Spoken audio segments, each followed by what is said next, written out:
시멘트로 중국 뺨 때려버린 대한민국. 세계는 또다시 중국의 승리인 줄 알았습니다. 전 세계 수천 수만 개의 다리 중 단 하나! 가장 멀리 그리고 가장 길게 바다를 건넌 다리.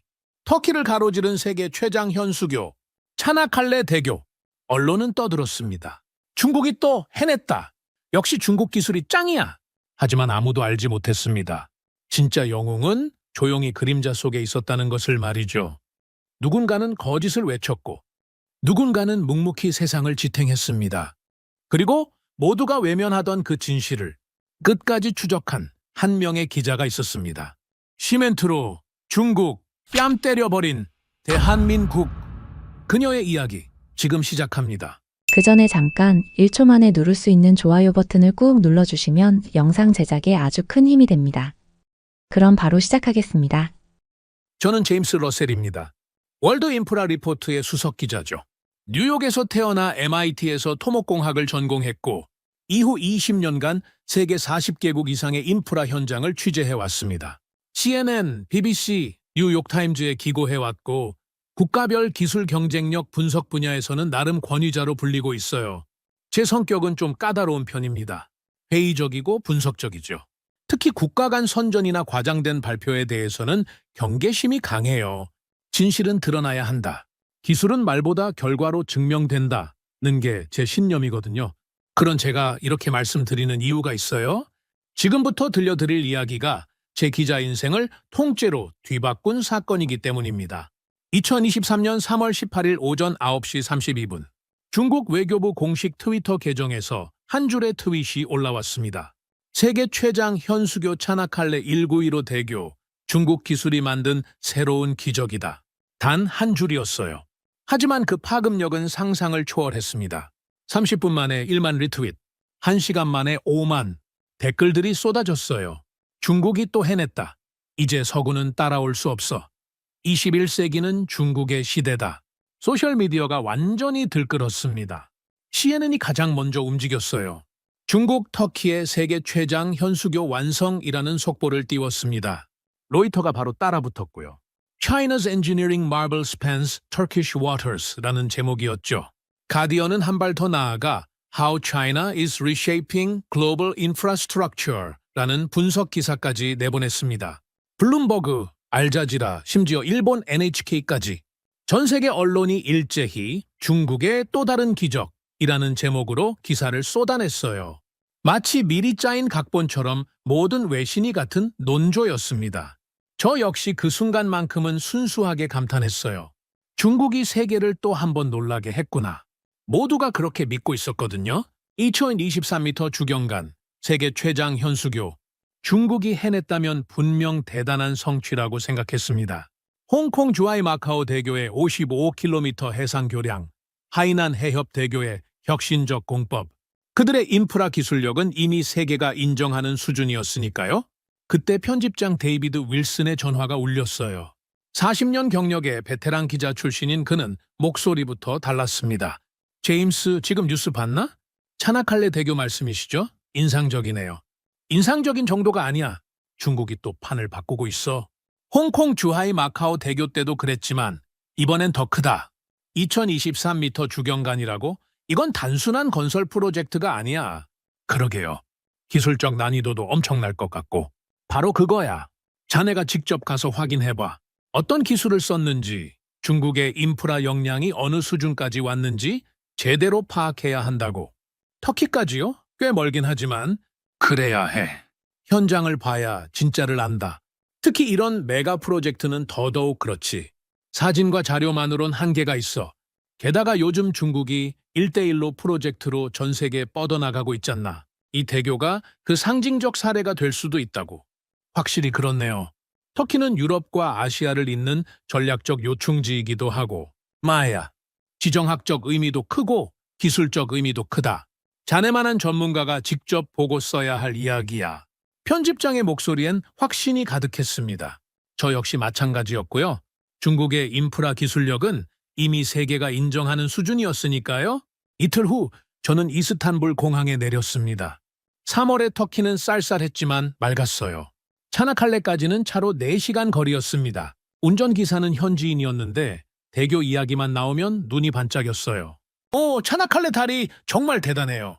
우리 터키 역사상 최고의 프로젝트죠. 중국 친구들이 대단한 일을 해냈어요. 이제 갈리폴리 반도까지 6시간 걸리던 길이 6분이면 끝나거든요. 중국 친구들이라니. 운전기사까지도 중국의 작품이라고 믿고 있었네요.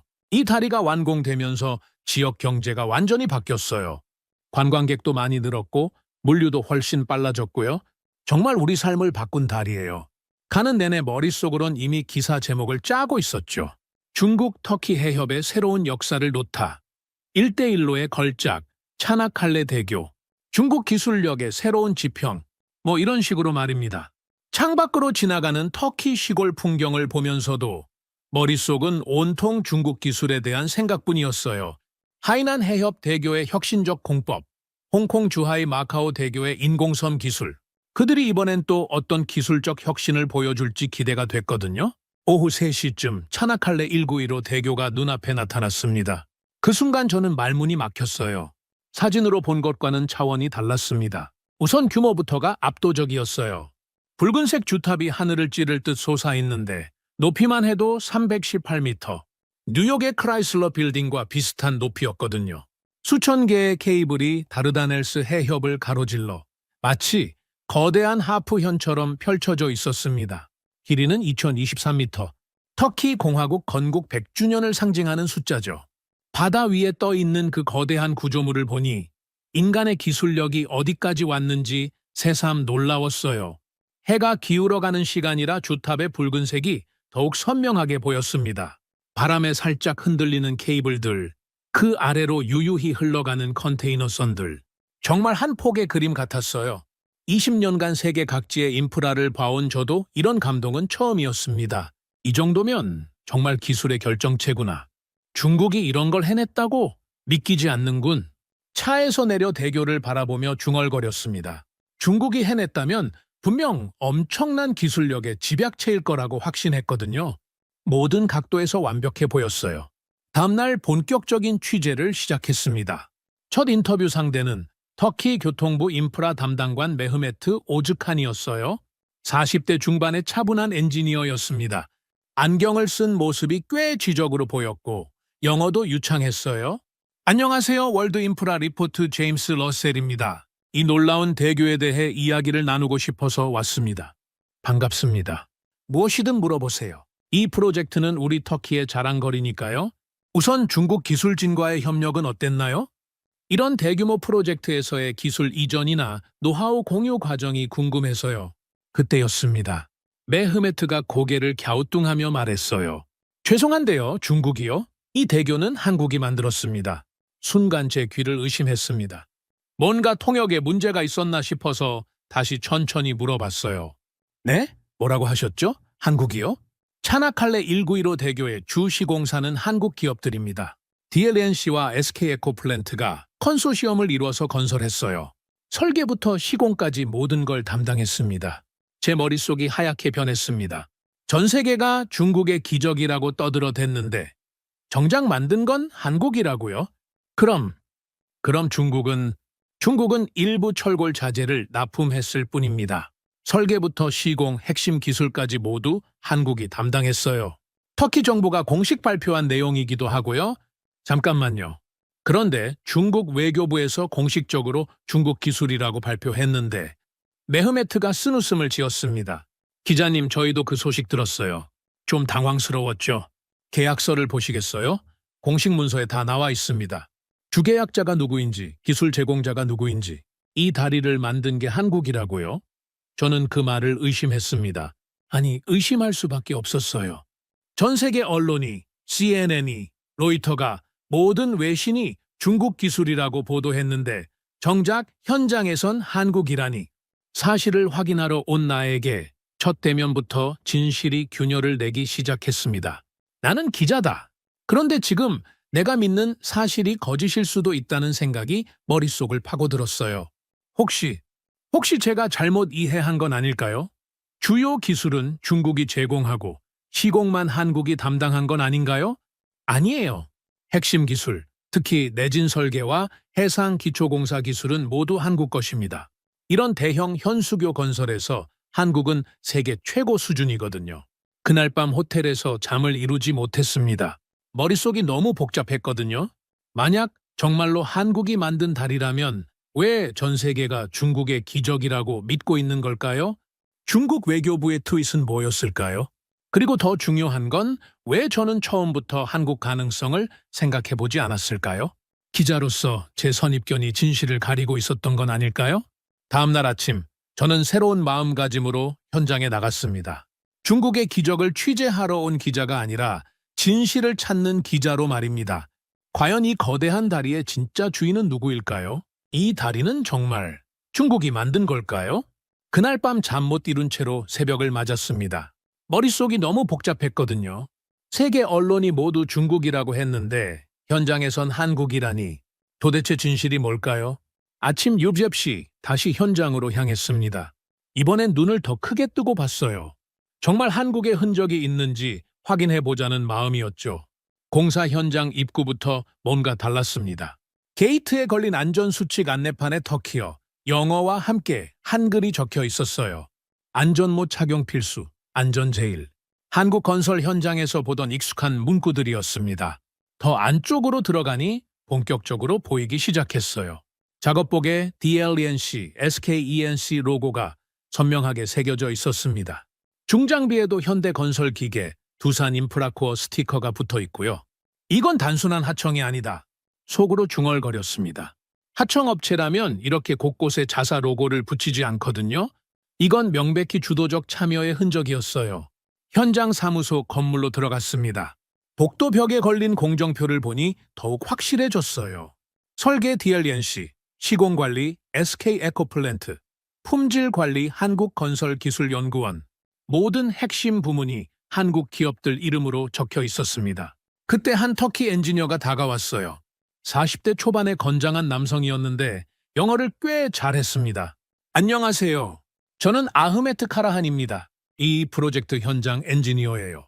취재차 오셨다고 들었는데요. 네, 반갑습니다. 이 대교에 대해 궁금한 게 많아서요. 특히 기술적인 부분이요. 좋습니다. 뭐든 물어보세요. 이 다리의 주경관이 2023m라고 하던데 이게 어떤 의미인가요? 아흐메트의 눈이 반짝였습니다. 아, 그거 정말 의미 깊은 숫자죠? 2023년은 터키 공화국 건국 100주년이에요. 그 상징적 의미를 담아서 주경관을 2023m로 설계했습니다. 설계를 누가 했나요? 한국 DLENC에서 설계했어요. 정말 놀라운 기술력이었습니다. 특히 이 구조를 가능하게 한 건 한국의 내진 설계 기술이에요. 내진 설계? 이건 예상하지 못한 이야기였어요. 내진 설계가 왜 중요한가요? 터키는 지진 다발 지역이거든요. 북아나톨리아 단층대가 바로 이 근처를 지나가고 있어서 규모 7.0 이상의 강진이 언제든 올 수 있어요. 그런데 한국 기술진이 이 조건을 완벽하게 해결했습니다. 어떻게요? 면진 장치와 댐퍼 시스템을 적용했어요. 9.0 규모 지진에도 견딜 수 있도록 설계됐습니다. 이런 기술은 한국이 세계에서 가장 앞서 있어요. 일본 대지진 이후 더욱 발전시킨 기술이거든요. 한국 기술이 핵심이었다고요? 이 얘기를 들으니 머릿속이 또 복잡해졌습니다. 혹시 관련 자료를 볼 수 있을까요? 물론이죠. 사무실로 오세요. 아흐메트가 저를 현장 사무소로 안내했습니다. 그곳에서 진짜 충격적인 걸 봤어요. 벽에 걸린 조직도에 DLNC SK 에코플랜트 컨소시엄이 주계약자로 큼지막하게 적혀 있었습니다. 하위 항목을 보니 더욱 명확했어요. 설계 DLNC, 시공 SK 에코플랜트, 품질관리 한국품질보증기관, 모든 핵심 업무가 한국 기업들이었습니다. 그리고 맨 아래쪽에 작은 글씨로 철골 납품 중국 중철건설 집단이라고 적혀 있었어요. 중국은 정말 철골 납품 하청일 뿐이었습니다. 이것 좀 보세요. 아흐메트가 계약서 사본을 꺼내 보여줬습니다. 터키어와 영어로 된 공식 문서였어요.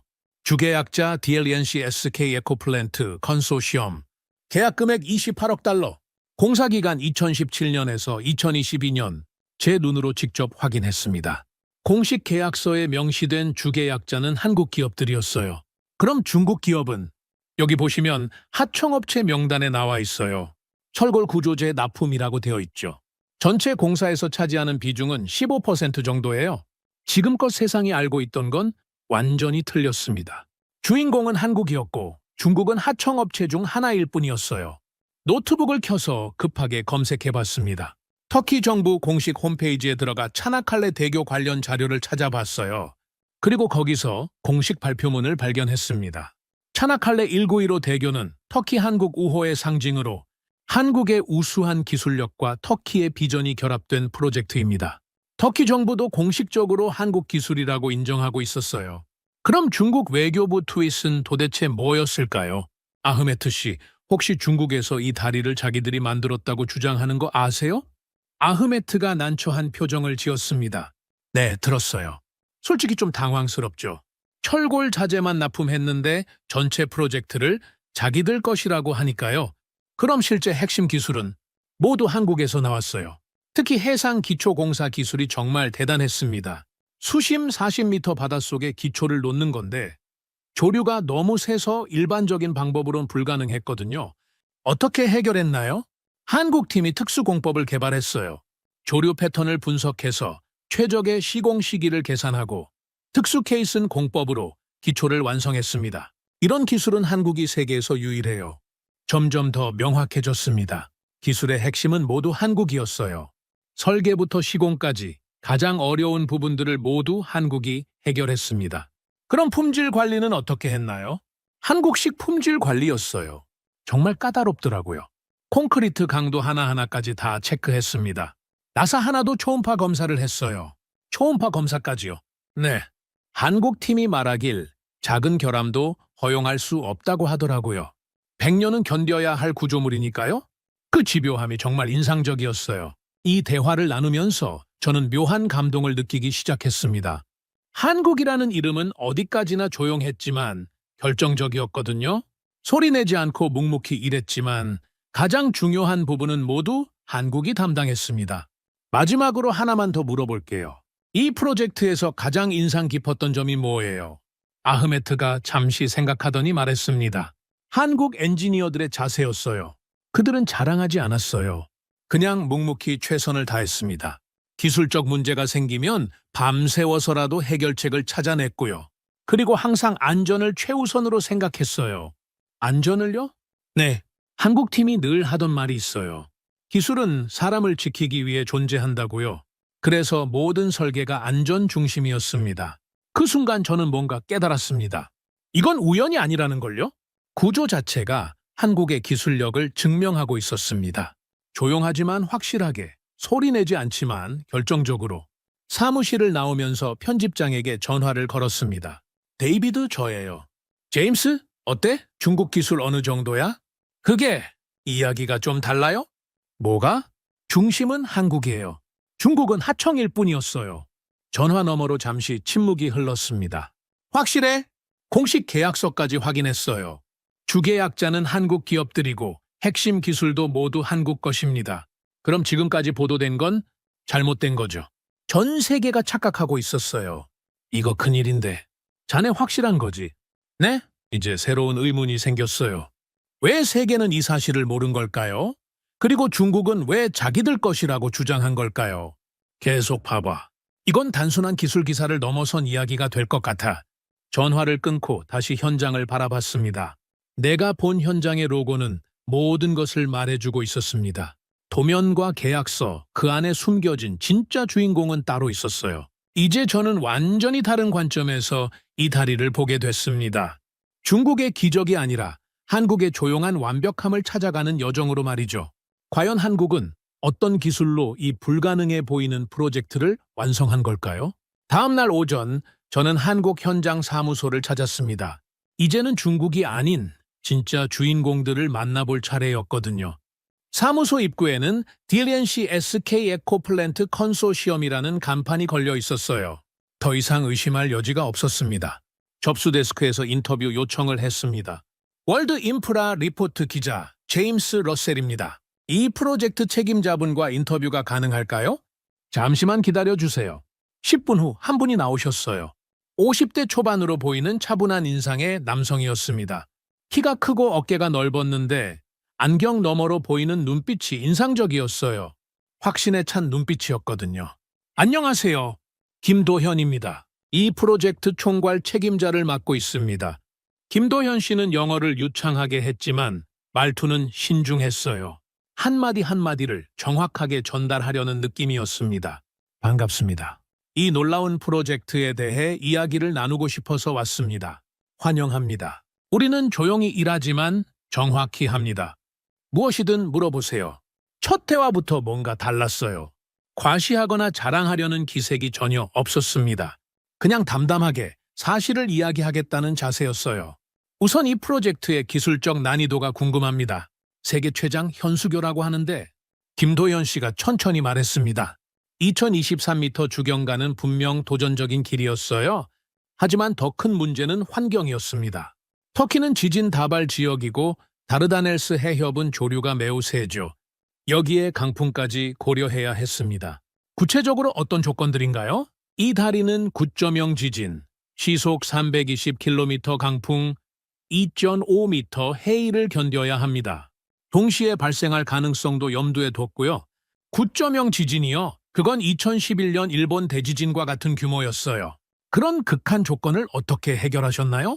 특수면진 장치와 댐퍼 시스템을 개발했습니다. 인천대교, 울산대교에서 검증된 우리 기술을 한 단계 더 발전시킨 거죠. 김도현 씨가 설계도면을 펼쳐 보여줬습니다. 복잡한 구조도였는데 주탑 곳곳에 특별한 장치들이 표시되어 있었어요. 이건 면진 베어링입니다. 지진이 발생하면 구조물이 흔들리는 대신 이 장치가 진동을 흡수해요. 그리고 여기 보이는 건 댐퍼 시스템이고요. 강풍이나 진동을 자동으로 제어합니다. 자동으로요? 네. 센서가 진동을 감지하면 즉시 댐퍼가 작동해서 흔들림을 잡아줍니다. 마치 건물이 스스로 균형을 잡는 것처럼요. 나는 기자지만 이 장면 앞에선 말문이 막혔습니다. 이건 단순한 공학이 아니라 자연재해와 싸우는 인간의 지혜였거든요. 케이블은 어떤가요? 2023m를 지탱하려면 초고강도 케이블을 사용했습니다. 일반 강선보다 20% 강하면서도 더 유연해요. 이 안에 수천 개의 강선이 살아 숨 쉬고 있습니다. 그의 눈빛에는 설명이 아닌 확신이 있었습니다. 그 확신이 이 다리를 세웠다는 생각이 들었어요. 현장을 한번 보여주실 수 있을까요? 물론입니다. 직접 보시는 게 빠를 거예요.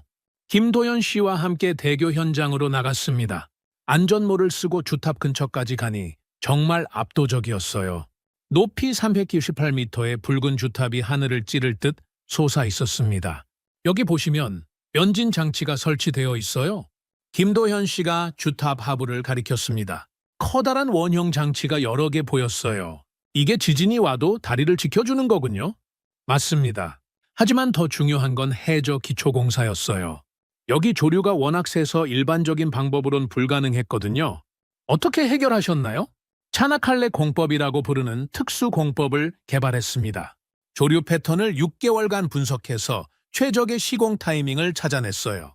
그리고 특수 케이슨을 제작해서 수심 40m 바닥에 정확히 안착시켰습니다. 특수 케이슨이요? 거대한 콘크리트 상자라고 보시면 돼요. 하지만 그 안에 우리만의 기술이 들어가 있습니다. 조류 저항을 최소화하는 형태로 설계했고 내부에는 특수 콘크리트를 사용했어요. 현장을 돌아보면서 저는 점점 더 감탄하게 됐습니다. 지진, 바람, 파도. 모든 것이 이 기술 앞에선 무의미해 보였거든요. 사무실로 돌아가서 영상 하나 보여드릴까요? 김도현 씨가 제안했습니다. 사무실에서 그가 틀어준 건 기술회의 영상이었어요. 여러 나라 엔지니어들이 모인 국제회의 장면이었습니다. 이건 작년에 있었던 기술 검토 회의입니다. 영상 속에서 문제가 제기됐습니다. 강풍시 케이블 진동 문제였어요. 터키, 독일, 일본 엔지니어들이 각각 의견을 냈지만 뚜렷한 해결책이 나오지 않았습니다. 그때 한국 엔지니어가 일어섰어요. 저희가 제안하는 해결책은 이겁니다. 스크린에 복잡한 구조도가 나타났습니다. 케이블에 특수 댐퍼를 추가로 설치하는 방안이었어요. 이 댐퍼는 바람의 방향과 강도에 따라 자동으로 조절됩니다. 울산대교에서 검증된 기술을 개선한 거죠. 다른 나라 엔지니어들이 경청하는 모습이 인상적이었어요. 질문도 쏟아졌고요. 이 기술의 내구 연한은 최소 100년입니다. 비용 증가는 전체 예산의 2% 이내로 해결 가능합니다. 언제까지 적용할 수 있나요? 2주면 충분합니다. 한국 엔지니어의 대답은 간결하고 확신에 찼습니다. 그리고 실제로 그 방안이 채택됐어요. 회의 결과는 어땠나요? 만장일치로 한국 방안이 선택됐습니다. 다른 나라에서도 역시 한국이라는 반응이었어요. 영상을 보면서 확실히 알 수 있었습니다. 한국이 기술적 중심축이었음을 부정할 수 없었거든요. 문제가 생기면 해결책을 제시하는 것도 회의를 주도하는 것도 모두 한국 팀이었어요. 마지막으로 하나만 묻겠습니다. 이 프로젝트에서 가장 자랑스러운 부분이 뭔가요? 김도현 씨가 잠시 생각하더니 대답했습니다. 기술 그 자체보다는 그 기술이 사람들을 지킨다는 점이에요. 이 다리를 건너는 모든 사람이 안전할 수 있도록 설계했거든요. 기술은 사람을 지키기 위해 존재합니다. 그 순간 저는 뭔가 깨달았습니다. 이건 정치도 선전도 아닌 구조 그 자체로 증명된 진실이었다는 걸요. 한국은 말로 설명하지 않았어요. 그냥 만들어 놓고 보여줬습니다. 한 가지 더 궁금한 게 있어요. 왜 한국 기술이 세계에 잘 알려지지 않은 것 같나요? 김도현 씨가 쓴웃음을 지었습니다. 우리는 광고를 잘 안 해요. 그냥 묵묵히 일할 뿐이죠. 결과로 말하는 게 우리 방식입니다. 하지만 그러다 보니 중국이 그런 일도 있죠. 하지만 괜찮아요. 진짜 기술은 조용하다고 해도 절대 무너지지 않거든요. 언젠가는 다 드러나게 되어 있어요. 인터뷰를 마치고 나오면서 저는 완전히 달라진 시각을 갖게 됐습니다. 이들은 결과로 말했어요. 소리치지 않았지만 그게 더 강했습니다. 한국 기술진들이 보여준 건 단순한 공학 기술이 아니었어요. 철학이었습니다. 안전을 최우선으로 하고 완벽을 추구하며 말보다는 행동으로 증명하는 철학 말이죠. 그날 밤 호텔에서 기사 초안을 쓰기 시작했습니다. 진짜 기술은 조용하다. 그러나 절대 무너지지 않는다. 이 문장으로 시작하고 싶었어요. 한국이 보여준 건 바로 그런 기술이었거든요. 하지만 여전히 의문이 남았습니다. 이렇게 확실한 한국의 기술력을 왜 세계는 모르고 있었을까요? 그리고 중국은 왜 자신들의 것이라고 주장한 걸까요? 김도현 씨와의 인터뷰 후 저는 한 가지 더 확인해야 할 게 있었습니다. 중국 측의 입장을 직접 들어보는 거였어요. 진실을 제대로 파악하려면 모든 당사자의 이야기를 들어봐야 한다는 게 기자의 기본 원칙이거든요. 현장에서 중국 철강업체 담당자를 찾는 건 어렵지 않았습니다. 중국 중철건설 집단에서 파견 나온 왕치앙이라는 40대 남성이었어요. 살짝 경계하는 눈빛이 인상적이었습니다. 안녕하세요. 월드 인프라 리포트 제임스 러셀입니다. 이 프로젝트에서 중국의 역할에 대해 궁금한 게 있어서요. 왕치앙이 조심스럽게 대답했습니다. 네, 안녕하세요. 우리는 철골 부품 제작을 맡았습니다. 중국 외교부에서 이 다리를 중국 기술의 성과라고 발표했는데 어떻게 생각하시나요? 그 순간 왕치앙의 표정이 미묘하게 변했어요. 뭔가 곤란해하는 기색이 역력했습니다. 그것은 저희 철강 제품의 품질이 우수해서 그런 게 아닐까요? 그럼 설계나 시공 기술 부분에서는 그건 기술 주도권, 그것은 왕치앙이 말을 흐렸습니다. 명확한 답변을 피하고 있었어요. 이상했습니다. 정말 중국이 주도한 프로젝트라면 당당하게 설명할 수 있어야 하는데 오히려 회피하는 모습이었거든요. 혹시 주요 기술 개발에 참여하셨나요? 우리는 주로 자재 공급에 집중했습니다. 다른 부분은 잘 모르겠어요. 대화를 나누면서 기시감이 들었습니다. 제가 20년간 취재해온 경험으로 볼 때 이건 뭔가 숨기려는 사람의 태도였어요. 진짜 자신 있는 사람이라면 이렇게 얼버무리지 않거든요. 마지막으로 중국 기업들이 이 프로젝트에서 가장 자랑스럽게 생각하는 부분이 뭔가요? 저는 그런 질문에 답하기 어렵습니다. 상부에 확인해봐야 한다고요? 이상했습니다. 자신들이 주도한 프로젝트라면 현장 담당자가 자랑스럽게 설명할 텐데 오히려 피하고 있었어요. 그날 오후 더 큰 문제가 생겼습니다. 편집장 데이비드에게서 전화가 왔어요. 제임스, 큰일 났어. 무슨 일인가요? 자네가 어제 보낸 중간 보고서 때문이야. 다른 언론사들과 완전히 다른 방향이잖아. CNN, 로이터, 블룸버그 모두 여전히 중국 기술이라고 보도하고 있는데 자네만 한국이라고 하니까. 하지만 사실이 그런걸요. 공식 계약서도 확인했고 크게 문제야. 상부에서 우려를 표하고 있어. 혹시 자네가 너무 성급하게 결론을 내린 건 아니냐고. 성급하게요? 저는 현장에서 직접 확인한 사실만 보고한 거예요. 그래도 조심해야 해. 전 세계 언론이 같은 방향으로 보도하고 있는데 우리만 다르면 곤란하지 않겠어? 편집장의 말에 저는 당황했습니다. 20년간 같이 일해온 동료가 제 취재를 의심하고 있었거든요. 데이비드, 저를 믿어주세요. 제가 확인한 건 분명한 사실이에요. 자네를 의심하는 게 아니야. 하지만 너무 확신에 차서 다른 가능성을 놓치고 있는 건 아니야? 혹시 한국 쪽에서 로비를 받은 건 아니고? 로비를 받았다고요? 이건 모독이었습니다. 제가 20년간 쌓아온 기자로서의 신념을 의심하는 말이었어요. 데이비드, 그런 말씀은 좀 미안해. 하지만 현실적으로 생각해봐. 자네만 다르게 보고 있는 거야. 혹시 중국과 한국 역할을 혼동한 건 아닐까? 전화를 끊고 나서 저는 심각하게 고민에 빠졌습니다. 정말 제가 잘못 본 걸까요? 아니면 전 세계가 잘못 알고 있는 걸까요? 그때 터키 교통부에서 연락이 왔습니다. 메흐메트 오즈칸이 추가 자료를 보여주고 싶다고 했어요. 교통부 청사로 가니 그가 두꺼운 파일을 꺼내 보여줬습니다. 이것들을 보세요. 차나칼레 1915 대교 공식 기록입니다.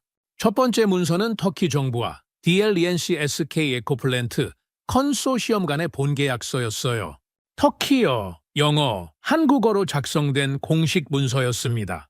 주계약자 DLENC SK 에코플랜트 컨소시엄, 계약 내용 차나칼레 1915, 대교 설계, 시공, 품질 관리 일체, 계약 금액 28억 달러, 공사기간 2017년 3월에서 2022년 3월, 명확했습니다.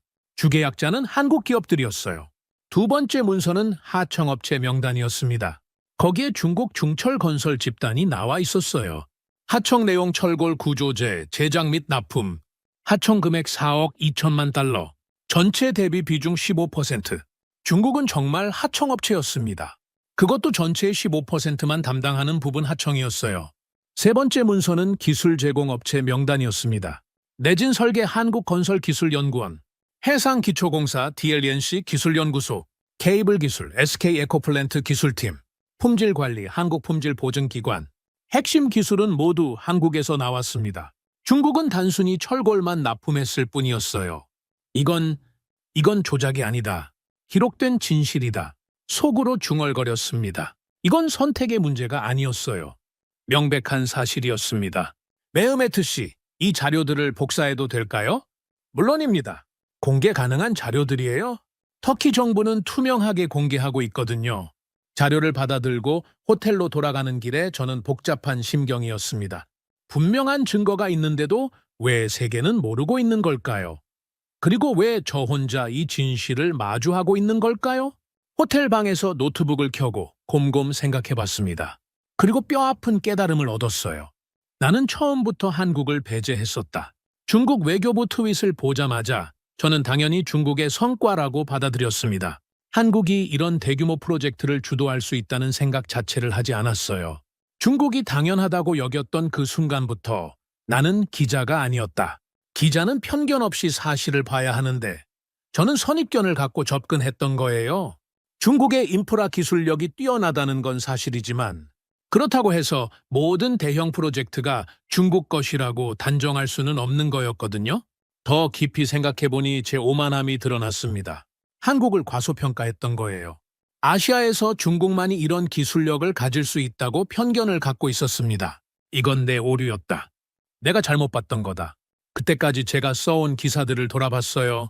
혹시 다른 프로젝트에서도 이런 오류를 범했을까요? 실제 주역을 놓치고 겉으로 드러난 정보만 믿고 기사를 써온 건 아닐까요? 기자로서의 정체성이 흔들렸습니다. 진실을 추구한다고 생각했는데 실제로는 편견의 노예가 되어 있었던 거예요. 자정이 넘어서야 결심이 섰습니다. 나는 지금까지와 다른 기사를 쓰게 될 것이다. 노트북을 켜고 새 파일을 만들었습니다. 제목을 타이핑했어요. 차나칼레 대교의 진짜 이름은 코리아였다. 첫 문장을 써 내려갔습니다. 진실은 때로 가장 고요한 곳에 숨어 있다. 중국은 말했지만 한국은 만들었다. 이 기사는 제 기자 생활의 전환점이 될 것 같았어요. 단순히 차나칼레 대교의 진실을 밝히는 것을 넘어서 제 자신의 편견과도 싸워야 하는 기사였거든요. 키보드 소리만이 고요한 밤을 깨웠습니다. 창밖으로 보이는 차나칼레 대교의 야경이 아름다웠어요. 조명을 받은 붉은 주탑이 밤하늘에 우뚝 서 있었습니다. 나는 처음부터 잘못된 질문을 던지고 있었다. 제가 던져야 했던 질문은 중국이 어떤 기술을 썼는가가 아니라 이 다리를 정말 누가 만들었는가? 였어요. 기자는 믿는 것을 쓰지 않는다. 보이는 것을 쓴다. 이건 제 스승이 해준 말이었어요. 하지만 저는 그동안 보이는 것이 아니라 믿고 싶은 것을 써왔던 거예요. 새벽 3시까지 기사를 썼습니다. 한국의 기술력, 중국의 과장된 주장, 그리고 진실을 놓친 세계 언론에 대한 이야기였어요. 가장 중요한 건 제 자신의 편견을 고백하는 부분이었습니다. 이 기사는 차나칼레 대교에 대한 기사이기도 하지만 편견에 사로잡힌 한 기자의 참 회록이기도 하다. 마지막 문장을 쓰고 나서야 잠들 수 있었습니다. 내일부터는 정말 다른 관점으로 세상을 봐야겠다는 생각이 들었어요. 이건 써야 한다. 모두가 읽게 해야 한다. 진실은 숨겨져서는 안 되니까요. 이튿날 아침, 저는 한국기술팀의 핵심 인물을 만나기로 했습니다. 박준호 기술팀장이었어요. 20년 경력의 교량 설계 전문가라고 들었습니다. 김도연 씨가 소개해주면서 한 말이 인상적이었어요. 박 팀장님은 우리 팀의 핵심입니다. 이 다리의 모든 세부 기술을 책임지고 계시죠. 현장 사무소 한쪽에 마련된 기술실로 들어갔습니다. 벽 가득 도면과 그래프가 붙어 있었고 곳곳에 모형들이 놓여 있었어요. 한 남성이 책상에서 일어나 인사했습니다. 안녕하세요. 박준호입니다.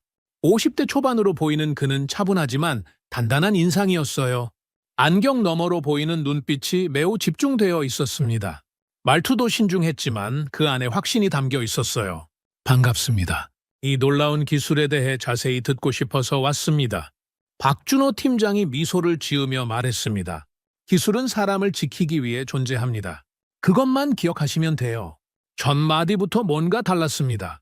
기술을 자랑하려는 게 아니라 진짜 의미를 전달하려는 느낌이었어요. 우선 이 다리의 핵심 기술부터 설명해 드릴게요. 박 팀장이 책상 위에 케이블 모형을 들어 보였습니다. 손가락 굵기 정도의 강선이 수백 개 모여 있는 모형이었어요. 이게 바로 초고강도 케이블입니다. 일반 강선보다 20% 강하고 더 유연해요. 이 안에 수천 개의 강선이 살아 숨쉬고 있습니다. 살아 숨쉰다고요? 네? 온도 변화에 따라 팽창과 수축을 반복하고 바람에 따라 미세하게 진동하죠. 마치 살아있는 생명체처럼요. 그래서 우리는 이 케이블을 단순한 구조재가 아니라 다리의 생명선이라고 봅니다. 그는 설계도를 펴지 않았습니다. 그 대신 구조를 말했어요. 단순한 공학적 설명이 아니라 다리가 살아 움직이는 원리를 설명하는 것 같았습니다. 케이블 하나가 견딜 수 있는 무게는 얼마나 되나요? 단일 케이블로 약 5만 톤까지 견딜 수 있어요. 하지만 중요한 건 무게가 아니라 유연성입니다. 강하면서도 유연해야 자연재해를 견딜 수 있거든요. 박 팀장이 다른 모형을 가져왔습니다. 복잡한 기계 장치 같은 모형이었어요. 이건 면진 장치입니다. 지진이 발생하면 이 장치가 진동을 흡수해요. 어떤 원리인가요? 여기 보시면 여러 층의 고무와 강판이 번갈아 쌓여 있어요. 지진이 오면 고무층이 변형되면서 진동 에너지를 흡수하는 거죠. 마치 스프링처럼 작동합니다. 박 팀장이 모형을 살짝 흔들어 보였어요. 아래쪽은 크게 흔들렸지만 위쪽은 거의 움직이지 않았습니다. 9.0 지진이 와도 이 정도로 진동을 차단할 수 있어요. 9.0 지진이면 2011년 일본 대지진과 같은 규모였어요. 그런 극한 상황에서도 다리를 지킬 수 있다니. 실제로 테스트해 보셨나요? 물론입니다. 지진 시뮬레이터로 수백 번 테스트했어요. 인천대교, 울산대교에서 이미 검증된 기술을 더욱 발전시킨 거거든요. 그 다음으로 보여준 건 댐퍼 시스템이었습니다. 이건 바람 저항을 위한 장치예요. 시속 320km 강풍에도 견딜 수 있습니다. 어떻게 그런 강풍을 견디나요? 댐퍼가 바람의 방향과 강도를 감지해서 자동으로 조절해요. 바람이 세게 불면 더 강하게 제어하고 약해지면 자연스럽게 놔두죠. 박 팀장이 컴퓨터 시뮬레이션을 보여줬습니다. 강풍이 부는 상황에서 다리가 어떻게 반응하는지 보여주는 영상이었어요. 여기 보시면 바람이 불 때마다 댐퍼가 실시간으로 대응하는 걸 볼 수 있어요. 화면 속에서 가상의 다리는 강풍 속에서도 안정적으로 서 있었습니다. 마치 태풍 속에서도 굽히지 않는 나무 같았어요. 이 모든 기술이 한국에서 개발된 건가요? 네. 대부분 우리가 독자 개발한 기술들이에요. 특히 해상기초공사는 완전히 새로운 공법을 만들어냈죠. 해상기초공사요? 박 팀장의 표정이 진지해졌습니다. 이게 가장 어려운 부분이었어요. 다르다넬스 해협은 조류가 너무 세거든요. 시속 8km로 흐르는 급류 속에서 수심 40m 바닥에 정확히 기초를 놔야 했어요. 일반적인 방법으론 불가능했겠네요. 맞아요. 그래서 우리가 새로운 공법을 개발했습니다. 차나칼레 공법이라고 부르죠. 박 팀장이 특별한 모형을 가져왔습니다. 거대한 직육면체 형태였는데 바닥 부분이 특이하게 생겼어요. 이게 특수 케이슨입니다. 바닥 형태를 보시면 조류 저항을 최소화하도록 설계되어 있어요. 그리고 내부에는 특수 콘크리트가 들어갑니다. 특수 콘크리트요? 나노 방천 코팅이 적용된 고강도 콘크리트예요. 바닷물의 염분에도 100년간 견딜 수 있도록 만들었습니다. 나노 기술까지 적용됐다니 이건 그냥 공학이 아니었어요. 생명을 설계한 기술이었습니다. 현장을 직접 보시겠어요? 박 팀장과 함께 다시 현장으로 나갔습니다. 이번엔 품질관리구역으로 갔어요. 거기서 정말 놀라운 걸 봤습니다. 작업자들이 나사 하나하나를 초음파 검사하고 있었어요. 손바닥만 한 기계를 나사에 대고 몇 초간 검사하는 거였습니다. 뭘 하는 거예요? 나사 내부 결함을 검사하는 거예요. 눈에 보이지 않는 미세한 균열까지 찾아냅니다. 나사 하나까지요? 네. 나사 하나가 빠져도 사고로 이어질 수 있거든요. 우리는 작은 실패도 허용하지 않습니다. 품질 관리실로 들어가니 더욱 놀라웠어요. 벽에 걸린 체크리스트만 해도 수백 개 항목이었습니다. 콘크리트 강도 검사, 용접부 엑스레이 검사, 케이블 장력 측정, 방청 코팅 두께 확인. 한국식 집요함이라고 해야 할까요? 완벽을 추구하는 자세가 모든 곳에서 느껴졌어요. 이렇게 까다롭게 하는 이유가 뭔가요? 박 팀장이 창밖대교를 바라보며 말했습니다. 저기를 매일 수만 명이 지나갈 거예요. 그 사람들의 생명을 책임져야 하거든요. 그러니 작은 실수도 용납할 수 없어요. 그 순간 저는 묘한 감동을 느꼈습니다. 이들에게 기술은 단순히 구조물을 만드는 수단이 아니었어요. 사람을 지키는 방법이었습니다. 혹시 예전 프로젝트 회의 영상을 다시 볼 수 있을까요? 어제 김 팀장님이 보여주신 것 외에 다른 것도요? 그럼요. 몇 개 더 있어요. 사무실로 돌아와서 박 팀장이 다른 영상을 틀어줬습니다. 작년 태풍 시즌 대비 회의 영상이었어요. 화면에는 여러 나라 기상 전문가들이 모여 있었습니다. 터키 기상청, 유럽 기상센터, 일본 기상연구소에서 온 전문가들이었어요. 올해 태풍이 예년보다 강할 것으로 예상됩니다. 터키 기상청 전문가가 우려를 표했습니다. 최대 풍속이 시속 300km를 넘을 수도 있어요. 다른 전문가들도 걱정스러운 표정이었습니다. 그 정도 강풍이면 공사 일정에 차질이 생길 수밖에 없겠네요. 그때 한국 엔지니어가 일어났습니다. 화면으로 보니 김도현 팀장이었어요. 저희는 시속 320km까지 대비했습니다. 320km요? 그게 가능한가요? 유럽 전문가가 의외라는 표정으로 물었습니다. 네? 울산대교에서 검증된 기술을 적용했어요. 댐퍼 시스템이 자동으로 강풍을 제어합니다. 김 팀장이 화면에 그래프를 띄웠습니다. 이 그래프를 보시면 풍속 320km에서도 구조물 진동이 안전기준 이내에 머무는 걸 볼 수 있어요. 다른 전문가들이 놀란 표정으로 그래프를 들여다봤습니다. 정말 놀랍군요. 어떤 원리인가요? TMD, 즉 동조 질량 댐퍼를 적용했어요. 구조물과 반대 위상으로 진동해서 전체 진동을 상쇄시킵니다. 일본 전문가가 감탄하며 말했습니다. 이 기술 우리도 배우고 싶네요. 영상을 보면서 확실히 알 수 있었습니다. 한국은 중심에서 묵묵히 움직이고 있었다는 걸요. 문제가 제기되면 해결책을 제시하는 것도 다른 나라 전문가들이 배우고 싶어하는 기술을 갖고 있는 것도 모두 한국이었어요. 또 다른 영상도 있나요? 네. 이건 최종 안전 검증 회의예요. 새로운 영상이 시작됐습니다. 이번엔 각국 안전 전문가들이 모인 자리였어요. 최종 점검 결과를 발표하겠습니다. 독일 안전 전문가가 보고서를 읽기 시작했습니다. 구조 안전성 설계 기준 200% 초과 달성. 내진 성능 규모 9.0 지진의 안전. 내풍 성능 시속 320km 강풍의 안전. 품질 관리 국제 최고 수준. 그리고 마지막에 이런 말을 덧붙였습니다. 이 프로젝트는 현대 교량 기술의 새로운 표준을 제시했습니다. 특히 한국 기술진의 완벽주의는 모든 참가국이 배워야 할 자세라고 생각합니다. 모든 참가국이 배워야 할 자세라니 한국 기술이 이미 세계 표준이 되어 있었던 거예요. 영상이 끝나고 저는 박 팀장에게 물었습니다. 이 모든 기술과 경험을 다음 프로젝트에도 적용할 예정인가요? 당연하죠. 기술은 계속 발전해야 하니까요. 인도네시아에서도 저희 기술을 원하고 있어서 곧 새로운 프로젝트가 시작될 예정이에요. 세계 각지에서 러브콜이 오겠네요. 이미 오고 있어요. 필리핀, 사우디, UAE에서 모두 관심을 보이고 있습니다. 그때 저는 깨달았습니다. 이 다리는 끝이 아니라 시작이었다는 걸요. 한국 기술의 새로운 출발점이었던 거예요. 인터뷰를 마치고 나서 저는 기사의 중간 제목을 정했습니다. 세상에서 가장 조용한 완벽한 기술은 크지 않다는 걸 알았어요. 다만 한치의 흔들림도 없을 뿐이었습니다. 그날 밤 호텔에서 기사를 다시 썼습니다. 나는 공학을 보러 왔지만 사람을 배웠다. 이 다리는 사람을 위한 다리였다. 그 사실이 가장 놀라웠다. 결국 기술이란 이런 것이다. 아무도 몰라도 모두를 지탱하는 것.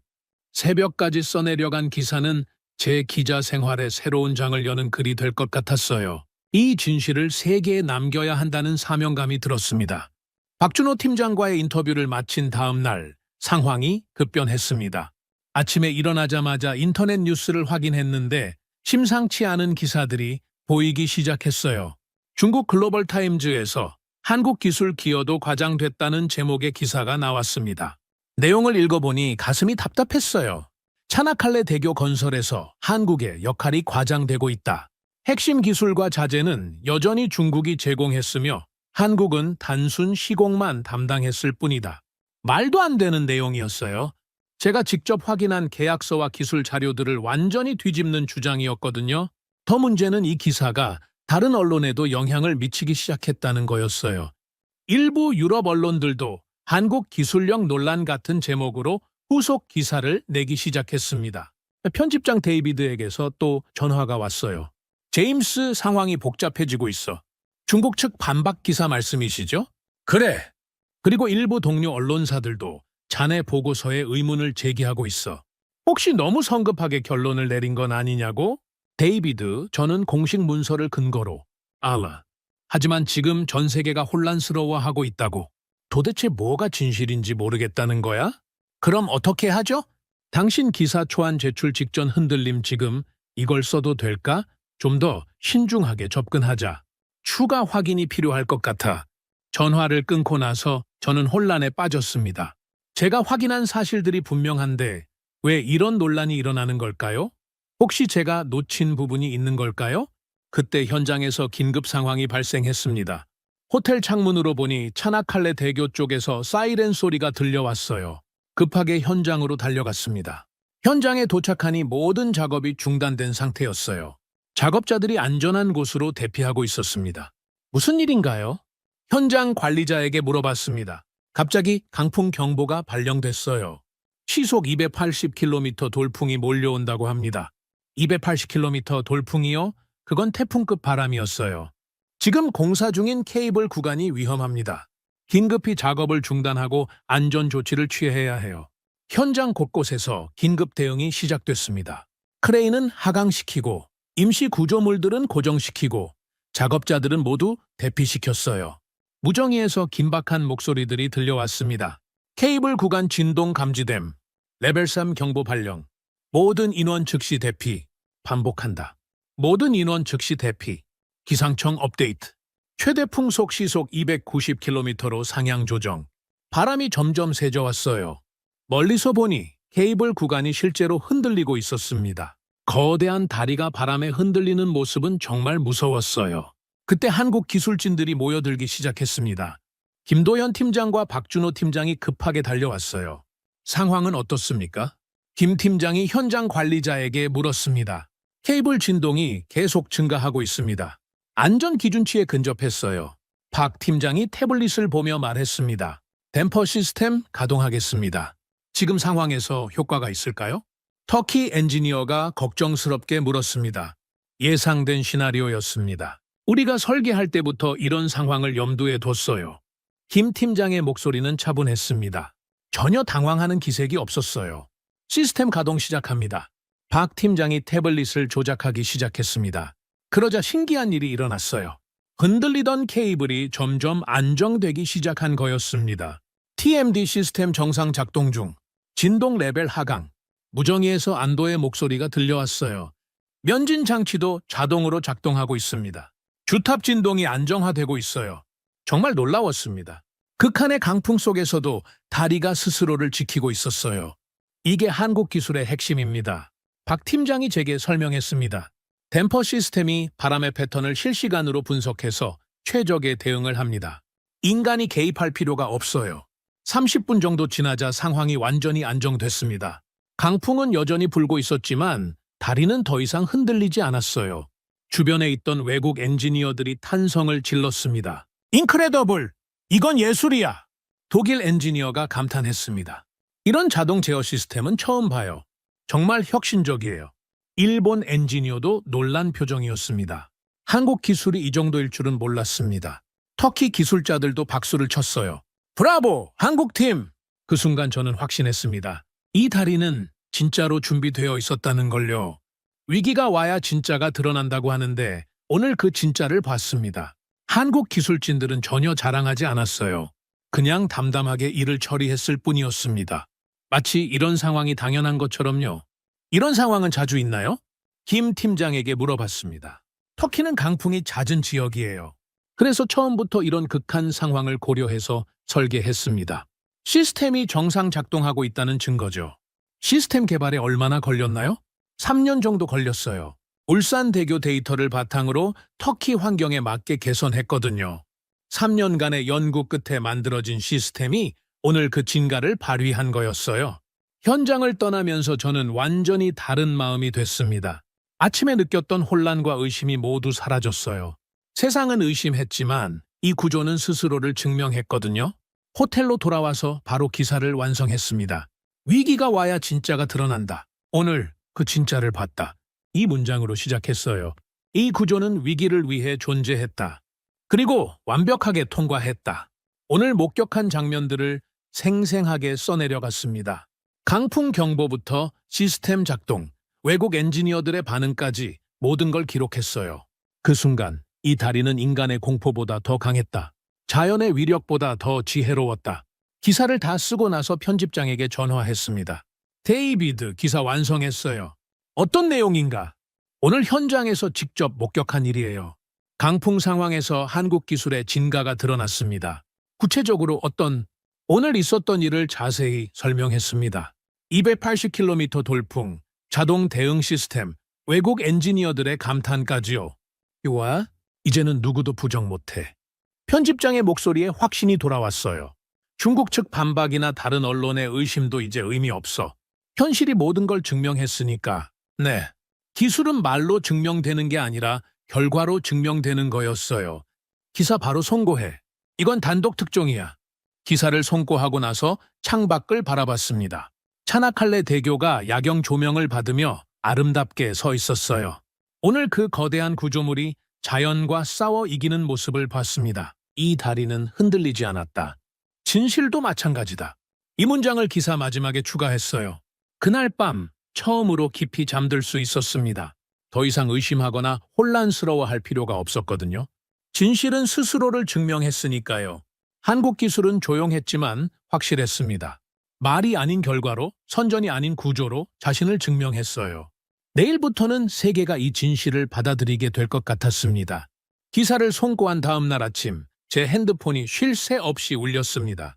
월드 인프라 리포트 편집부부터 시작해서 각국 언론사들에서 연락이 쏟아졌어요. 제임스, 대박이야. 편집장 데이비드의 흥분된 목소리였습니다. CNN에서 자네 기사 전문을 인용 보도했어. 그것도 메인 뉴스로. 정말요? 지금 BBC도 따라붙었고 블룸버그도 특별 리포트 준비 중이래. 자네 기사가 전 세계를 뒤집어 놓고 있어.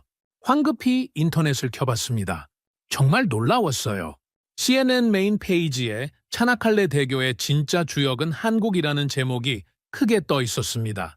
BBC는 한국 기술력, 세계를 놀라게 하다 라는 제목으로 특집 기사를 냈고요. 블룸버그는 차나칼레 진실, 글로벌 인프라 판도 바꿀까 라는 분석 기사까지 내보냈습니다. 로이터, 가디언, 알자지라까지. 며칠 전까지 중국의 기적이라고 떠들던 그 언론들이 이제는 한국 기술을 조명하고 있었어요. 더 놀라운 건 소셜미디어 반응이었습니다. 트위터에서 Real Heroes of Kanakare 해시태그가 전 세계 트렌딩 1위에 올랐어요. Korean Engineering, Quiet Perfection 같은 해시태그들도 함께 확산되고 있었습니다. 댓글들을 읽어보니 감동적이었어요. 진짜 기술은 조용하지만 강하다는 걸 배웠다.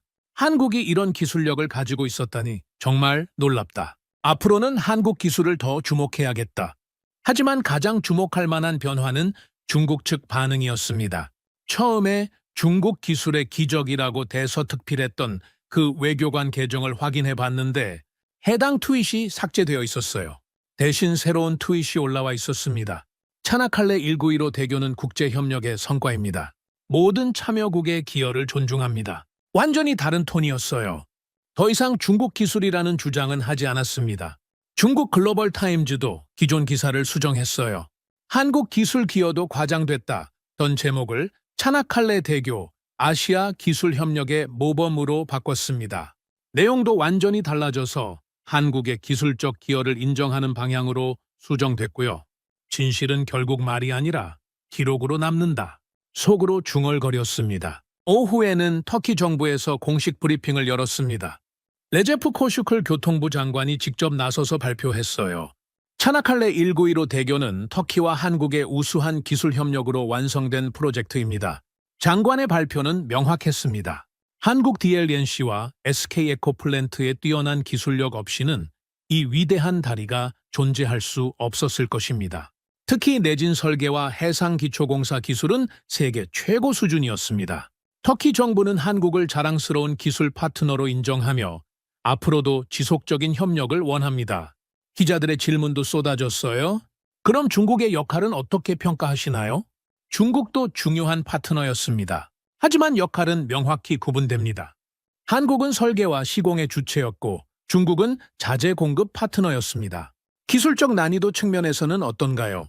한국이 개발한 차나칼레 공법은 세계 교량 건설사의 새로운 이정표가 될 것입니다. 이미 여러 나라에서 이 기술 도입을 문의하고 있습니다. 터키 정부의 공식 인정이었어요. 더 이상 논란의 여지가 없었습니다. 그 직후 현장 분위기도 완전히 바뀌었습니다. 오후에 현장을 방문했는데 해외에서 온 엔지니어들이 한국 팀을 둘러싸고 있었어요. 김 팀장님, 인터뷰 좀 부탁드려도 될까요? 독일 공영방송 기자였습니다. 박 팀장님의 댐퍼 시스템 설명 좀 들을 수 있을까요? 일본 NHK 취재진도 왔더군요. 한국 기술진들은 여전히 겸손했습니다. 갑자기 쏟아지는 관심에도 자만하는 기색이 전혀 없었어요. 우리는 그냥 주어진 일을 했을 뿐입니다. 김도현 팀장의 대답이었습니다. 기술은 자랑하라고 있는 게 아니라 사람을 지키라고 있는 거니까요. 박준호 팀장도 마찬가지였어요. 이제야 모든 것이 제자리를 찾았다. 속으로 생각했습니다. 진짜 주인공들이 드디어 인정받게 된 거였어요. 그날 오후 CNN에서 생방송 인터뷰 요청이 왔습니다. 국제 뉴스 프로그램에 출연해달라는 거였어요. 제임스 러셀 씨, 전 세계가 주목하고 있는 차나칼레 대교 진실 보도에 대해 말씀해 주세요. 앵커가 질문했습니다. 저는 단순히 현장에서 확인한 사실을 보도했을 뿐입니다. 하지만 그 과정에서 중요한 걸 깨달았어요. 어떤 걸까요? 진짜 기술은 조용하지만 다리를 세운다는 것입니다. 한국은 소리내어 자랑하지 않았지만 묵묵히 세계 최고 수준의 기술을 보여줬어요. 한국 기술력을 어떻게 평가하시나요? 이제는 아시아가 아니라 세계가 그들의 이름을 부르고 있습니다. 인도네시아, 필리핀, 사우디에서 모두 한국 기술을 원하고 있어요. 앞으로 글로벌 인프라 시장에 어떤 변화가 있을까요? 기존의 선입견이 깨질 것 같습니다. 기술은 규모나 선전이 아니라 결과로 평가받아야 한다는 걸 이번 사건이 보여줬어요. 생방송을 마치고 나오는데 제작진들이 인사를 했어요. 정말 의미 있는 보도였습니다. 전 세계가 새로운 시각으로 한국을 보게 될 것 같아요. 기자로서 진실을 전한 것뿐입니다. 하지만 속으로는 뿌듯했어요. 20년 기자 생활 중 가장 의미 있는 보도였거든요. 저녁에 호텔로 돌아와서 각국 언론 반응을 종합해봤습니다. 뉴욕타임즈, 한국 조용한 기술 강국으로 부상. 가디언 차나칼레의 교훈, 진짜 혁신은 소리 없이 온다. 르몽드 아시아 기술 지형도 변화의 신호탄. 리홍에이자의 한국 인프라 기술 아시아세 표준 제시. 전 세계가 한국을 새롭게 평가하고 있었어요. 더 이상 중국의 그늘에 가려진 존재가 아니라 독립적인 기술 강국으로 인정받기 시작한 거였죠. SNS에서는 더욱 뜨거운 반응이 이어졌습니다. Korea quiet but perfect. Real technology doesn't shout. Kanakale Korean Engineering Marvel. 이런 댓글들이 수십만 개씩 달리고 있었어요. 특히 인상적이었던 건 한 터키 시민의 댓글이었습니다. 매일 이 다리를 건너다니는 사람으로서 말합니다. 진짜 고마운 건 중국이 아니라 한국이었네요. 조용히 최선을 다해준 한국 엔지니어들에게 감사합니다. 이런 진심 어린 반응들을 보니 가슴이 뭉클했어요. 그날 밤 마지막으로 기사를 하나 더 썼습니다. 제목은 세계를 세우는 조용한 이름 코리아였어요. 한국은 어디에도 크게 적지 않았다. 하지만 어디서든 중심에 있었다. 이제는 아시아가 아니라 세계가 그들의 이름을 부른다. 기술은 흐르지 않는다. 쌓인다. 그리고 한국은 그것을 가장 잘 보여주었다. 이 문장들로 기사를 마무리했습니다. 창밖으로 차나칼레 대교가 보였어요. 야경 조명을 받은 그 아름다운 자태는 이제 완전히 다른 의미로 다가왔습니다. 중국의 기적이 아니라 한국의 조용한 완벽함을 상징하는 구조물이었어요. 내가 쓴 기사가 아니라 그들이 세운 구조물이 세계를 설득했다. 이 생각이 들었습니다. 제가 한 일은 단순히 이미 존재하는 진실을 드러낸 것뿐이었어요. 진짜 주인공은 묵묵히 최고의 기술로 다리를 세운 한국 엔지니어들이었습니다. 이제 모두가 알고 있습니다. 한국은 진짜였다는 걸요. 제 기사가 전 세계로 확산된 지 일주일이 지났습니다. 그동안 일어난 변화는 상상을 초월했어요. 단순히 언론 보도 차원을 넘어서 실질적인 변화가 시작된 거였습니다. 뉴욕타임즈가 가장 먼저 심층 분석 기사를 냈어요. 한국 인프라 기술의 새로운 표준이라는 제목으로 2면에 걸친 특집 기사였습니다. 한국의 교량 기술 발전사부터 차나칼레 대교의 혁신적 공법까지 상세히 다뤘어요. 조용한 완벽주의, 한국 방식이 세계를 재설계한다. 이 부제목이 특히 인상적이었습니다. 한국 기술의 특징을 정확히 포착한 표현이었거든요. 가디언은 더 나아가 사설까지 실었어요. 허위 선전은 무너졌고 실력은 살아남았다. 차나칼레 대교 사건은 21세기 기술 경쟁에서 진정한 가치가 무엇인지 보여주었다. 세계 언론들이 이제는 아시아 기술을 바라보는 시각 자체를 바꾸고 있었어요. 중국만이 아시아 기술의 대표라는 고정관념이 깨지고 있었습니다. 하지만 진짜 변화는 정부와 기업 차원에서 일어나고 있었어요. 월요일 아침 놀라운 소식이 들려왔습니다. 인도네시아 대통령 조코 위도도가 한국 방문을 정역 발표한 거였어요. 자카르타 신도시 연결교량 프로젝트 협의를 위해서라고 했습니다. 차나칼레 대교와 같은 수준의 기술력을 원합니다. 한국과의 협력을 적극 추진하겠습니다. 인도네시아 대통령의 공식 발언이었어요. 이어서 필리핀에서도 연락이 왔습니다. 마닐라 세부 연결 대교 프로젝트에 한국 기술 도입을 검토하겠다는 발표였죠. UAE는 더욱 구체적이었어요. 두바이 정부에서 아부다비 연결 메가브릿지 프로젝트 입찰에 한국 기업들을 우선 초청하겠다고 발표했습니다. 프로젝트 규모만 해도 50억 달러였어요. 차나칼레에서 증명된 한국의 해상교량 기술을 우리 프로젝트에도 적용하고 싶습니다. UAE 교통부 장관의 발언이었습니다. 사우디아라비아는 한 발 더 나아갔어요. 넘시티 내 초대형 현수교 설계를 한국에 의뢰하겠다고 공식 발표했습니다. 규모만 해도 차나칼레보다 더 큰 3km 주경간이었어요. 한국의 내진 기술과 첨단 제어 시스템을 반드시 도입하겠습니다. 사우디넘 프로젝트 총책임자의 말이었습니다. 이런 러브콜이 쏟아지자 한국 기술진들도 바빠지기 시작했어요. 김도연 팀장을 다시 만났을 때 그는 완전히 다른 사람이 되어 있었습니다. 여전히 겸손했지만 확신에 찬 모습이었어요. 인도네시아 프로젝트 총괄을 맡게 됐습니다. 축하드려요. 규모가 어느 정도인가요? 자카르타만을 가로지르는 15km 연결 교량이에요. 차나칼레보다 훨씬 큰 프로젝트죠. 기술적으로는 어떤가요? 차나칼레에서 개발한 공법을 더욱 발전시킬 예정입니다. 특히 조류가 더 복잡해서 새로운 해상 기초공사 기술이 필요해요. 김 팀장의 눈빛이 반짝였습니다. 새로운 도전에 대한 기대감이 느껴졌어요. 박준호 팀장도 마찬가지였습니다. 사우디 메가브릿지 설계 자문을 맡게 됐어요. 3km 주경간은 정말 도전적인 프로젝트입니다. 기술적으로 가능한가요? 차나칼레에서 검증된 기술을 확장하면 충분히 가능해요. 다만 사막 환경의 특수성을 고려해야 하죠. 일교차가 크고 모래바람도 강하거든요. 새로운 기술 개발이 필요하겠네요. 이미 연구에 착수했어요. 한국의 기후 적응 기술을 중동 환경에 맞게 개선하는 거죠. 두 분 모두 더 큰 무대로 나아가고 있었어요. 차나칼레는 끝이 아니라 시작이었던 거죠. 며칠 후 더 놀라운 소식이 들려왔습니다. 국제교량협회에서 차나칼레 공법을 공식 인증 기술로 등재하겠다고 발표한 거였어요. 차나칼레 191호 대교에 적용된 한국의 해상교량, 건설 기법은 세계 표준 기술로 인정받을 자격이 충분합니다. 국제교량협회 회장의 발언이었습니다. 이는 한국 기술이 단순히 성공 사례를 넘어서 세계 표준이 된다는 의미였어요. 앞으로 전 세계 해상교량 프로젝트에서 차나칼레 공법이 기준점이 될 거라는 뜻이었습니다. 한국 기술자들은 여전히 겸손했어요. 갑작스러운 세계적 관심에도 자만하는 기색이 전혀 없었습니다. 우리는 그냥 묵묵히 다음 프로젝트를 준비할 뿐입니다. 김도현 팀장의 말이었어요. 기술은 계속 발전해야 하니까요. 차나칼레는 하나의 과정일 뿐이에요. 이런 자세가 오히려 더 신뢰를 주는 것 같았습니다. 한 달 후, 저는 차나칼레를 떠나기로 했습니다. 더 이상 취재할 게 없었거든요. 진실은 모두 드러났고 세계도 그 진실을 받아들였습니다. 마지막 날 차나칼레 대교를 다시 바라봤습니다. 한 달 전 처음 봤을 때와는 완전히 다른 의미로 다가왔어요. 그때는 중국의 기적이라고 생각했는데 이제는 한국의 조용한 완벽함을 상징하는 구조물이었습니다. 나는 정보를 쫓던 기자였다. 이제는 진실을 전한다. 이런 생각이 들었어요. 이번 취재를 통해 저 자신도 많이 변했습니다. 단순히 겉으로 드러난 정보만 믿지 않고 더 깊이 파고들어 진실을 찾는 기자가 됐어요.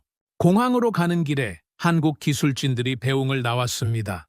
김도현 팀장과 박준호 팀장, 그리고 현장에서 만난 다른 엔지니어들이었어요. 덕분에 세계가 우리를 알게 됐습니다. 김 팀장이 감사 인사를 했어요. 저야말로 감사해요. 진짜 기술이 뭔지 배웠거든요. 앞으로도 좋은 기사 많이 써주세요. 박 팀장도 악수를 청했습니다. 한국 기술을 계속 지켜봐 주세요. 더 놀라운 일들이 많이 있을 테니까요. 그들은 조용히 다음 현장으로 떠났습니다. 인도네시아, 사우디, UAE. 세계 곳곳에서 그들을 기다리고 있었어요. 비행기에서 마지막 기사를 썼습니다. 제목은 세계를 세우는 조용한 이름 코리아였어요. 그들은 어디에도 크게 적지 않았다. 하지만 어디서든 중심에 있었다. 이제는 아시아가 아니라 세계가 그들의 이름을 부른다. 기술은 흐르지 않는다. 쌓인다. 그리고 한국은 그것을 가장 잘 보여주었다. 세상을 바꾸는 것은 속도가 아니라 깊이였다. 이 문장들로 한 달간의 취재를 마무리했습니다. 런던에 도착해서 편집장을 만났어요. 제임스, 정말 수고했어. 이번 시리즈는 우리 잡지 역사상 최고 반응이야. 감사합니다. 그런데 어떻게 다른 기자들은 모두 놓친 걸 자네만 찾아낸 거야? 저도 처음엔 놓쳤어요. 편견 때문에요? 편견? 중국만이 이런 대형 프로젝트를 주도할 수 있다고 생각했거든요. 한국은 아예 고려 대상이 아니었어요. 그럼 뭐가 달라진 거지? 현장에 직접 가서 봤어요. 그리고 사실을 사실대로 받아들였죠. 제 선입견이 아니라 현실을 믿기로 한 거예요. 앞으로도 그런 자세로 취재해 주길 바래. 그날 밤 런던 사무실에서 후속 기사를 하나 더 썼습니다. 한국 기술의 세계화, 조용한 혁명이 시작됐다. 인도네시아, 사우디, UAE에서 진행될 한국 기술자들의 새로운 도전을 미리 조명하는 기사였어요. 차나칼레에서 시작된 한국 기술의 세계화는 이제 막 시작됐다. 그들은 여전히 조용하지만 세계는 이미 그들의 목소리에 귀 기울이고 있다. 6개월 후 제가 예상한 대로 한국 기술의 세계화가 본격화됐습니다. 인도네시아 자카르타 연결 교량 기공식에서 조코 대통령이 직접 말했어요. 차나칼레의 기적을 인도네시아에서도 보게 될 것입니다. 한국의 기술과 인도네시아의 비전이 만나 새로운 역사를 쓸 것입니다. 사우디넘 프로젝트도 순조롭게 진행되고 있었어요. 박준호 팀장이 현지에서 보내온 사진을 보니 사막 한가운데에서도 한국 기술자들이 묵묵히 일하고 있었습니다. UAE 메가브릿지 프로젝트는 입찰에서 한국 컨소시엄이 1위로 선정됐어요. 심사위원들은 차나칼레에서 증명된 기술력을 선정 이유로 명시했습니다. 세계가 한국을 따라 배우고 있었어요. 더 이상 한국은 누군가를 따라가는 존재가 아니라 앞서가는 존재가 됐습니다. 1년 후 차나칼레 대교 1주년 기념식에 다시 참석했습니다. 터키 대통령이 직접 참석한 성대한 행사였어요. 차나칼레 1915 대교는 터키의 자랑입니다. 그리고 그 자랑을 만들어준 한국 기술진들에게 감사합니다. 터키 대통령의 지사였습니다. 김도연 팀장과 박준호 팀장도 특별히 초청받아 참석했어요. 인도네시아와 사우디 프로젝트로 바쁜 중에도 시간을 내서 온 거였습니다. 1년 전과 기분이 어떻게 다르세요? 제가 물어봤습니다. 크게 다르지 않아요. 그때도 지금도 우리는 그냥 최선을 다할 뿐이니까요. 김 팀장의 대답은 여전히 겸손했습니다. 다만 더 많은 사람들이 우리 기술을 믿어주고 있다는 건 감사해요. 박 팀장도 마찬가지였어요. 기술에는 국경이 없어요. 좋은 기술은 어디든 갈 수 있고 어디서든 사람을 도울 수 있거든요. 그날 밤 차나칼레 대교를 마지막으로 바라봤습니다. 야경 조명을 받은 그 아름다운 자태는 이제 완전히 다른 의미였어요. 이 다리는 단순한 교통 인프라가 아니었습니다. 한국 기술의 세계화를 알린 상징이었고 조용한 완벽함이 결국 승리한다는 증거였어요. 이 다리는 기술 이전의 철학이었다. 마지막 기사의 마지막 문장이었습니다. 거대한 다리는 완공됐습니다. 하지만 진짜로 세워진 것은 구조물이 아니라 신뢰였어요. 조용히, 그러나 누구보다 완벽하게 세계를 떠받친 이름, 한국. 이제 저는 압니다. 기술은 선전이 아니라 증명으로, 진실은 소리보다 무게로 남는다는 것을, 그리고 그 무게는 대한민국이 만들었다는 것을. 오늘의 사연은 여기까지입니다. 구독과 좋아요는 영상 제작에 아주 큰 힘이 됩니다. 지금까지 감동테라스 저는 소희였습니다. 오늘도 우리 구독자님들의 가정에 따뜻한 행복이 가득하시길 진심으로 바라겠습니다. 긴 영상 끝까지 시청해주셔서 정말 감사합니다. 내일 더 좋은 이야기로 찾아뵙겠습니다. 감사합니다.